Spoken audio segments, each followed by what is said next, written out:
നമസ്കാരം, പ്രവാസി മലയാളിയിലേക്ക് സ്വാഗതം. ഇന്നത്തെ പ്രവാസി ലോകത്തെ വാർത്തകൾ ഒറ്റനോട്ടത്തിൽ. സൗദി അറേബ്യയിൽ ഇന്നും രോഗമുക്തരുടെ എണ്ണം പുതിയ രോഗികളെക്കാൾ മുകളിലെത്തി.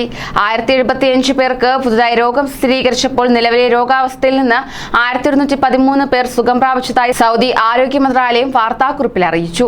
രാജ്യത്ത് വിവിധ ഭാഗങ്ങളിലായി 11 മരണങ്ങൾ കോവിഡ് മൂലമാണെന്ന് സ്ഥിരീകരിച്ചു. രാജ്യമാകെ ഇന്ന് 1,10,284 RT-PCR പരിശോധനകൾ നടന്നു. ഇതുവരെ രാജ്യത്ത് റിപ്പോർട്ട് ചെയ്യപ്പെട്ട ആകെ കോവിഡ് കേസുകളുടെ എണ്ണം 5,28,952 ആയി. ഒമാനിൽ കഴിഞ്ഞ 24 മണിക്കൂറിൽ 504 പേർക്ക് കൂടി കോവിഡ് ഭേദമായി എന്ന് ഒമാൻ ആരോഗ്യ മന്ത്രാലയം അറിയിച്ചു. ഇതിനോടകം തന്നെ രാജ്യത്ത് 2,80,927 പേർക്ക് രോഗം ഭേദമായി കഴിഞ്ഞെന്നാണ് റിപ്പോർട്ടുകൾ. 309 പേർക്ക് കൂടി രാജ്യത്ത് പുതുതായി കോവിഡ് ബാധിച്ചു. ഇതോടെ ആകെ രോഗികളുടെ എണ്ണം 2,97,431 മന്ത്രാലയത്തിന്റെ അറിയിപ്പിൽ വ്യക്തമാക്കുന്നുണ്ട്. ഇപ്പോൾ രാജ്യത്തെ കോവിഡ് രോഗമുക്തി നിരക്ക് 94.5% ഉയർന്നു. നിലവിൽ 485 പേരാണ് ആശുപത്രിയിൽ ചികിത്സയിലുള്ളത്. ഖത്തറിൽ കൊറോണ വൈറസിന്റെ ഡെൽറ്റ വകഭേദം റിപ്പോർട്ട് ചെയ്തതായി ആരോഗ്യ മന്ത്രാലയം ഉന്നത പ്രതിനിധി അറിയിച്ചു. എന്നാൽ കാര്യക്ഷമമായ പ്രതിരോധ സംവിധാനം വഴി രോഗപകർച്ച തടയാൻ സാധിക്കുന്നുണ്ട്. സ്ഥിതി നിയന്ത്രണ വിധേയമാക്കുകയാണെങ്കിൽ 4ാം ഘട്ട ഇളവുകൾ സെപ്റ്റംബറിൽ നടപ്പാക്കുമെന്നും ആരോഗ്യ മന്ത്രാലയ പ്രതിനിധി അറിയിച്ചു. UAE-യുടെ വടക്കൻ എമിറേറ്റുകളിൽ വിവിധ ഭാഗങ്ങളിലായി ശക്തമായ മഴ. ഷാർജയിലെ മലീഹ, മദാം, റാസൽ കൈമയിലെ അൽഖറി, ഷൗക്ക മേഖലകളിൽ ഉച്ചകഴിഞ്ഞ് ആലിപ്പഴ വർഷത്തോടെയായിരുന്നു മഴ. അജ്മാനിലെ മനാമ, ഫുജൈറ മലയോര മേഖലകൾ എന്നിവിടങ്ങളിൽ മഴ പെയ്തു. മഴയെ തുടർന്ന് താപനില താഴ്ന്നെങ്കിലും ദുബായ് ഉൾപ്പെടെയുള്ള മറ്റ് മേഖലകളിൽ ചൂട് കൂടുതലായിരുന്നു. ഉച്ചയോടെ പൊടിക്കാറ്റ് വീശി. കനത്ത മഴയിൽ താഴ്ന്ന മേഖലകളിൽ വെള്ളത്തിലാകുകയും ദൂരക്കാഴ്ച കുറഞ്ഞത് വാഹന ഗതാഗതത്തെ ബാധിക്കുകയും ചെയ്തു. UAE-യിലേക്കുള്ള പ്രവാസി ഇന്ത്യക്കാരുടെ യാത്രാവിലക്ക് നീങ്ങിയെങ്കിലും ആശ്വാസത്തിന് വകയില്ല. കാരണം യാത്രാവിലക്ക് നീങ്ങിയെങ്കിലും ഇന്ത്യയിൽ 2 ഡോസ് വാക്സിൻ എടുത്ത് താമസ വിസയുള്ളവർക്ക് പ്രവേശനാനുമതിയില്ല. പകരം UAE-യിൽ വെച്ച് 2 ഡോസ് വാക്സിനുകളും എടുത്തവർക്കാണ് ആദ്യഘട്ടത്തിൽ രാജ്യത്തേക്ക് നേരിട്ട് കടക്കാനുള്ള അനുമതി നൽകിയിട്ടുള്ളത്.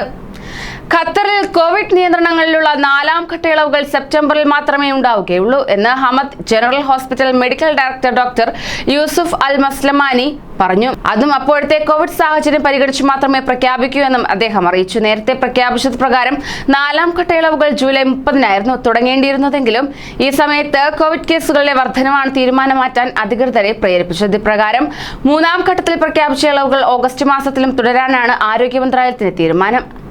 പ്രവാസികളുടെ യാത്രാ ബുദ്ധിമുട്ട് വിവരങ്ങൾ സൗദി അധികൃതരുടെ ശ്രദ്ധയിൽപ്പെടുത്തിയതായി സൗദിയിലെ Indian ambassador doctor Ausaf Sayeed അറിയിച്ചു. മെഡിക്കൽ പ്രൊഫഷണലുകൾക്ക് നേരിട്ട് സൗദിയിലേക്ക് വരാൻ കഴിയുന്നതുപോലെ യൂണിവേഴ്സിറ്റി അധ്യാപകർക്കും നേരിട്ട് യാത്ര ചെയ്യാനുള്ള അനുമതി നൽകണമെന്ന് സൗദി ഗവൺമെന്റിനോട് അഭ്യർത്ഥിച്ചിട്ടുണ്ടെന്നും അതുടൻ തന്നെ നടപ്പാക്കുമെന്നും അംബാസിഡർ അറിയിച്ചു.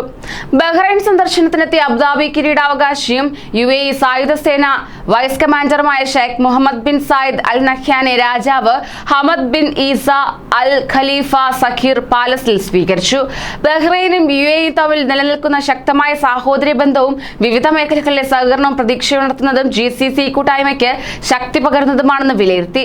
വിവിധ വിഷയങ്ങളിൽ ബഹ്റൈന് UAE നൽകുന്ന പിന്തുണ തത്തുല്യമാണെന്നും ഹമദ് രാജാവ് പറഞ്ഞു.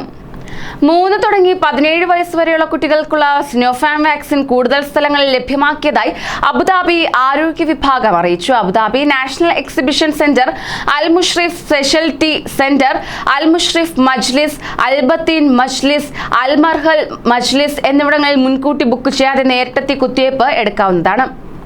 ഒമാനിൽ മൂല്യവർദ്ധിത നികുതി നൽകുന്നതുമായി ബന്ധപ്പെട്ട് ഇതുവരെ 17,000-ലേറെ കമ്പനികൾ രജിസ്റ്റർ ചെയ്തതായി ടാക്സ് അതോറിറ്റി. വാർഷിക വരുമാനം അടിസ്ഥാനമാക്കിയാണ് രജിസ്ട്രേഷൻ കാലയളവ് നിശ്ചയിച്ചത്. 10 ലക്ഷം റിയാലിൽ കൂടുതൽ വരുമാനമുള്ള കമ്പനികൾക്ക് ജനുവരി 1 മുതൽ മാർച്ച് 31 വരെയും 5 ലക്ഷം റിയാൽ മുതൽ 10 ലക്ഷം റിയാൽ വരെ വരുമാനമുള്ള കമ്പനികൾക്ക് ഏപ്രിൽ 1 മുതൽ ജൂൺ 30 വരെയുമായിരുന്നു കാലാവധി. കൂടുതൽ പ്രവാസി വാർത്തകൾക്കായി ഈ ചാനൽ സബ്സ്ക്രൈബ് ചെയ്യൂ.